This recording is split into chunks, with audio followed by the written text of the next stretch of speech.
If you're an artist or a producer trying to make it in the music industry, but you're finding out really quickly that the industry tends to change a lot, making it really hard for you to gain or keep whatever ground you've made in your career, stay tuned, because today I want to talk about some of the simple strategies and techniques that I've seen other producers and artists use in order to be able to navigate any climate in the music industry and remain successful. Let's get into it. So now, as far back as I can remember, even to before I was even interested in getting into the music business itself, I always seem to remember that there were always a few reoccurring themes that always seemed to pop up whenever artists and producers were talking about the challenges that they had to face in the music business. And a big part of the reason why I really wanted to make this the topic of today's video is because these issues seem to affect artists and producers at every level. And so after thinking about it and doing a little bit of research, I actually came up with 3 specific challenges that producers and artists always seem to run into in their careers, no matter what level they're at, and also some of the solutions that successful artists and producers have been able to find in order to navigate through those issues and succeed. So the first challenge that a lot of artists and producers seem to run into is struggling with a crowded market. And this is an issue that I think has become more and more prevalent within the last decade or so, and mainly because of the fact that the barriers to entry to making music are so low now compared to what they were before. Because nowadays, not only does it cost pretty much next to nothing to even be able to record a song. I mean, you know, you can go to a store now and get an Apple laptop or an Apple computer, and they all come with GarageBand, so you can basically record your songs for free now. But also, music seems to have reached a point where it's kind of like a gold rush now. So pretty much anyone who's ever been interested in making music, or anyone who even has access to a computer where they can make music, is trying to actually get into the music business or trying to make songs and get attention online. And so the solution that I've seen artists and producers actually use to combat the oversaturated market and the high levels of competition that they've been facing is by just staying consistent. Now, consistency is extremely important, because consistency is what's going to keep you in the music business or keep your career going when everybody else finally runs into all of the issues that inevitably come along with trying to make it in the music business and trying to actually have a career in music. Basically, this is where the saying, "the cream always rises to the top," comes into play. Now, trust me, I know, we're all real artists and we're all the absolute best at what we do, and being a creative is so sacred that only people who are preordained to actually make music or be a creative person should even attempt to do it. And when you're trying to gain more fans and you're trying to get,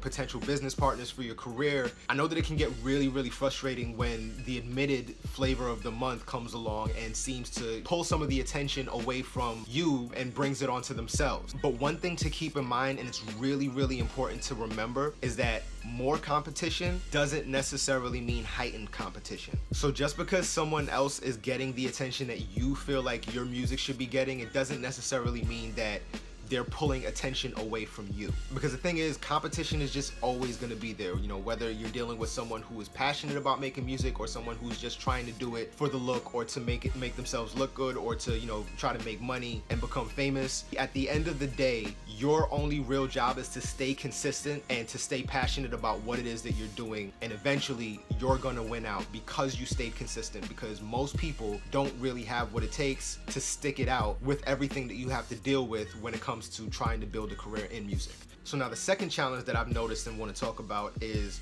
the changes in technology, which is actually something that the music business itself has always seemed to have an issue with, but that's actually another topic for an entirely different day. Now, when I refer to technology, I'm actually talking about a couple of things. Technology can actually mean the way that we distribute our music or the way that we actually go about doing our business, all the way down to the platforms and the arenas that we actually go to reach our fans and bring awareness to our music. Now, mind you, I'm definitely one of the biggest culprits of this, but one of the issues that artists and producers and just creatives in general seem to have with technology as new technologies come along is that we tend to default to complaining about it as opposed to taking things as they go and seeing how those things can work for us. And so the simple solution for dealing with changes in technology is really just to adapt. Now, I know that sounds like a little bit too much of an oversimplification, so So let's go a little bit deeper. That's what she said. So simply put, technology is just always going to change. And if that wasn't the case, then human beings wouldn't exist right now.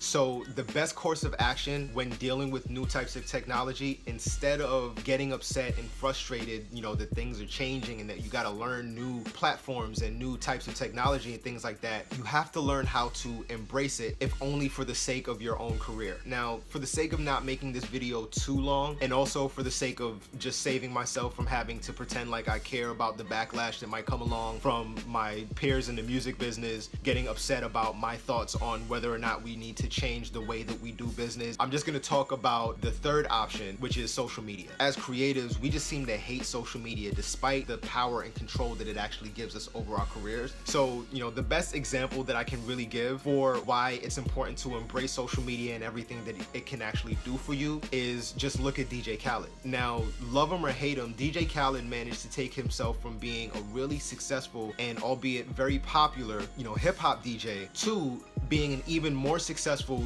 DJ and producer and personality. And the way that he managed to do that was he completely and totally disregarded the fact that he was a multi-platinum DJ and music producer. He saw an opportunity on Snapchat and he decided to use it. And from using Snapchat, he not only managed to build up his entire fan base and get himself into the mainstream, he actually turned Snapchat into a viable social media platform. So remember, if you don't want to get left behind, it's really important to at least try to give technology a chance, because the fact of the matter is that technology is here to stay, and the market and society just isn't leaving it behind anytime soon. And now the third and probably the most difficult and challenging issue that a lot of artists and producers seem to run into over their careers as they're trying to, either grow or even gain a career is just musical style changes. Basically, you're a producer or you're an artist, you have a particular style, you work in a particular genre, and either the style of that genre starts to change, or people get accustomed to the style of music that you do, and then they start looking towards the next best thing. And let's face it, there are a lot of really great artists and producers out there who are amazing in their own genres, but at the same time, it just wouldn't quite work out if they decided to branch off and either add different styles to their own style or move on to a different genre and try to keep up with what's going on at the moment.